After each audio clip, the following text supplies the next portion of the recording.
What is up, everybody? Welcome back to the channel. Today we're back in the shop and it's actually a little warmer. It's Friday, just got off of work and I got a package in the mail right back here. So right there. So why don't you say we crack her open and see what's in there. Long story short, Quadratech was running a special flash sale and it was a 10% off anything over $299. So I had my eye on this and it was in my cart. And I figured, hey, they're gonna give me 10% off. Now's the time to do it.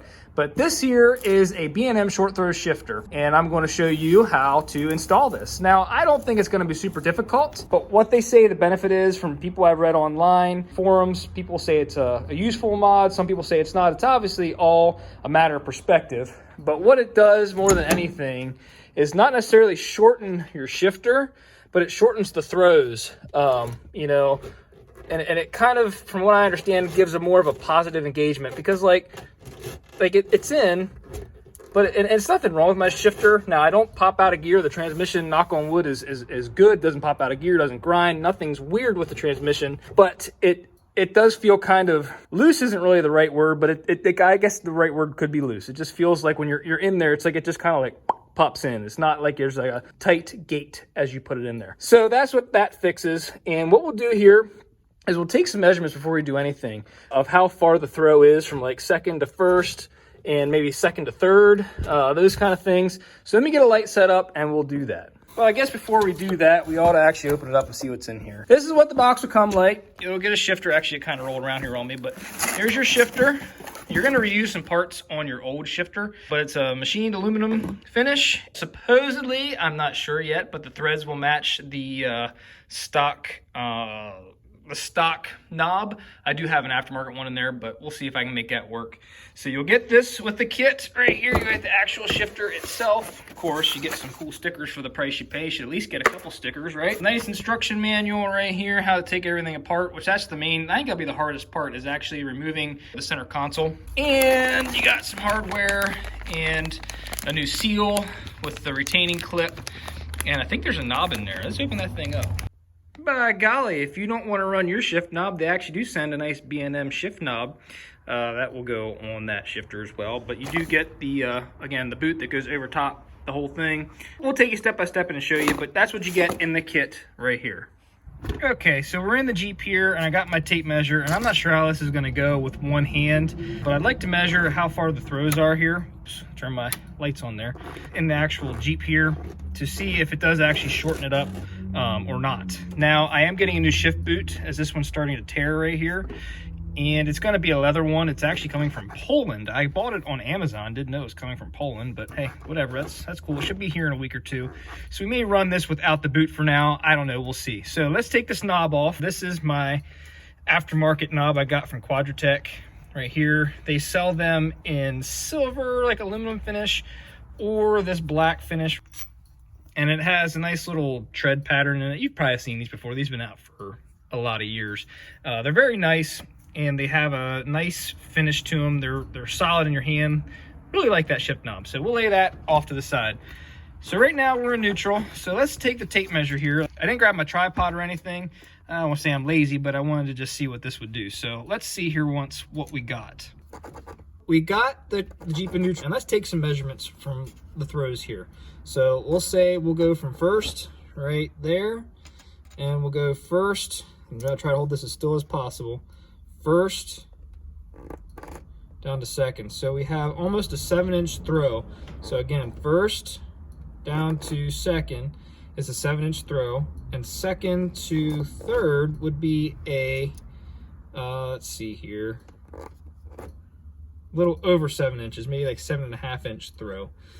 And likewise, third to fourth would be 7 inches. So again, this is not very scientific, as you can see. Like I said, I have no issues. This is my NV3550 5-speed transmission in my 2002 Jeep Wrangler.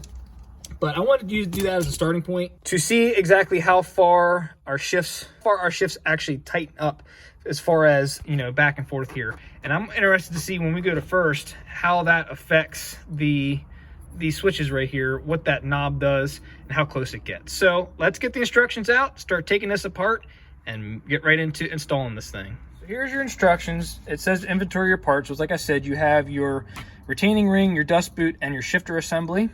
And I'll just pan over this right now so you can see right here. If you want to pause it if you have to, if you're doing this step by step. Again, this is the part number for this Jeep with the NV3550 and other transmissions as well.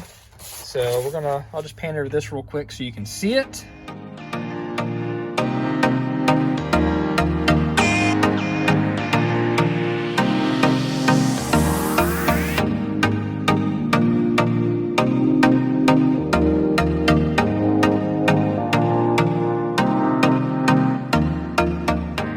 Okay, we'll stop right there for now.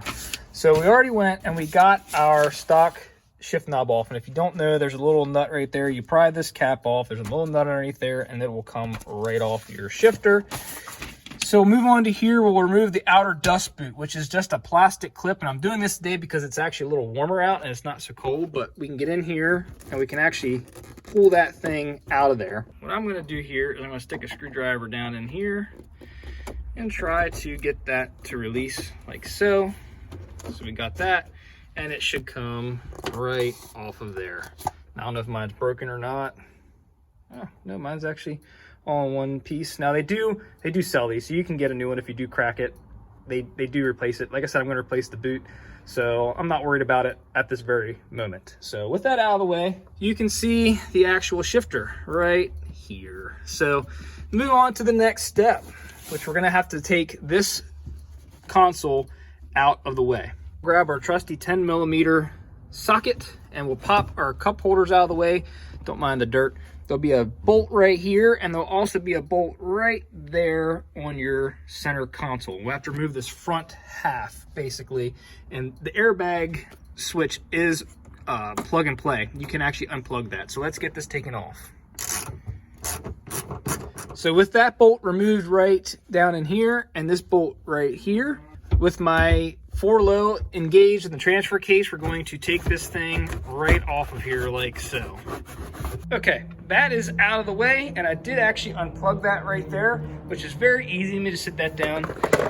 Just grab this little guy right here, and it should be up. Slide that back, squeeze that tab right there, and it'll pop right out. I guess this is for a sub. Looks like somebody was in here before. How about that? Okie dokie, moving on. Okay, next thing to remove is going to be the actual transfer case shifter base. We're gonna pop that off of the floor of the transmission tunnel so we can get better clearance to cover plate right here on the floor. Let me show you the picture here. Right there, that whole thing will come off all in one piece. It's actually the floor plate and the attached dust boot. So those are all just 5/16. I ran them out with the impact, pulled this out of the way so I could get this off, and we'll pull this whole thing right off of here like so, and just sit that out of the way. Now we're starting to see exactly what we got going on down there. That is the top of the transmission, and that is exactly what we're going to replace. This part right here and this whole shifter assembly. That is actually an 8mm, those 4 bolts, 1, 2, 3, 4. I have my light down here so you can kind of see a little better. And we'll go ahead and take that and remove that whole thing from the top of the transmission. Alrighty, so we just pulled that out of there, and there is the base or the top of your transmission, and this is the base of your shifter. We're gonna go sit this on the bench and pull that plastic cap off the bottom. So let's go to the workbench. So don't mind the mess, but I got it clamped in the vise, and what I'm gonna do is take the screwdriver and just carefully pop that plastic off the pivot ball, and we'll put it onto this pivot ball on the new B&M short throw shifter. That right there is your pivot ball on the stock one.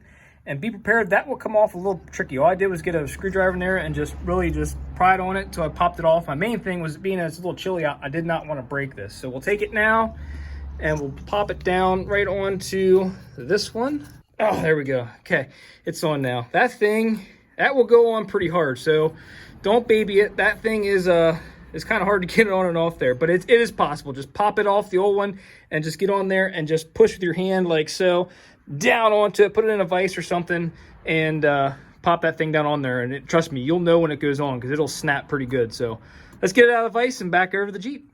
So here the shifters are side by side, and as you can see, they are different in length. You can see that the stock one is just a hair longer, and the throws are a lot further than the actual B&M unit, and the springs are tighter in that stick. So let's let this go away, and let's put this in the Jeep.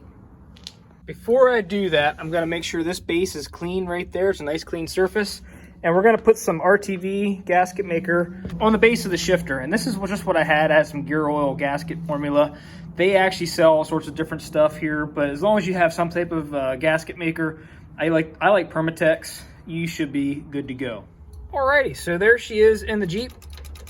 And I got it, I actually went through some of the gears, and it's very tight, which is pretty nice. So now what we're gonna do, I got them tightened down, and we're gonna slide this retaining clip down over top of this thing like this, and squeeze this here. Get that to go down over the base. And then we'll take our boot, and that'll go down over like that. And then we'll bring this retaining clip, which is gonna be hard to see, and we'll bring it up and let it sit right over top of that lip right there. But we're gonna make sure that this thing sits down right down on top of there, and then that retaining clip will hold it right there onto the side of the tower. All right, so hopefully you can see that. Let me slide down here a little bit. As you can see, that should be seated on there and holding that boot, that thing down the whole way, like so, like that. Now it is, and that should hold it in place on this side and the whole way around. So now that's done, all we got to do is reassemble everything, and we're back in business. So I'm going to just skip ahead to the end here and show you what it looks like installed. So before we go and put the shift knobs on there, let's just see what exactly we have as far as measurements go. Now, if you remember, the original shifter was 7 inches from first to second, and like 7, I think it was what, 3/4 to second to third. However, so let's do this right here. This is neutral. And we'll put it in first, all right? Again, this is not scientific, but it's gonna be close. So there's first to second. Look at that, 3.5 inches.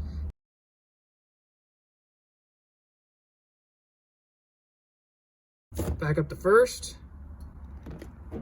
second.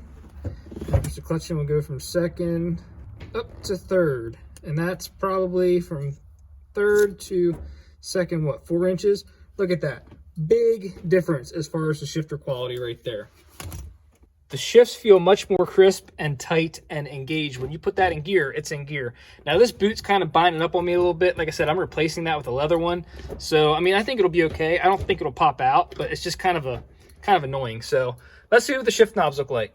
Alrighty, so as you can see, we got it all back together. And I have my shift knob on here, my other shift knob, the one that I had on here to begin with. And as you can see, it gets pretty darn close to there, but not quite into there. I might have to move those switches. But let me grab the other knob and see what that looks like. I don't know, man. I think I like the B&M shifter better than my other one I had. It's nice, and it says B&M, so you know exactly what you got. And it's got your shift pattern right on it. So I like that a lot. Let's go roll through the gears for a minute. So of course, we'll have a video of driving this thing. That'll probably be in the next video. But let's just roll through the pattern here. So we got first, second, third, fourth, fifth. We'll go back to neutral, and we're gonna go over and back is reverse. So again, first, second, third, fourth, fifth. Look at how small that throw is from first to second. That's pretty stinking cool. So, I mean, it's a little pricey, but I would say this thing is definitely worth it. So. All right, well, I'm gonna let that RTV dry and let it go overnight, and I'll take it for a drive tomorrow. But tune in to the next video. We'll do that in the next video. We'll take this thing out for a spin and see how it shifts and see what it does. So thank you guys so much for watching. Take care. We'll catch you on the next one.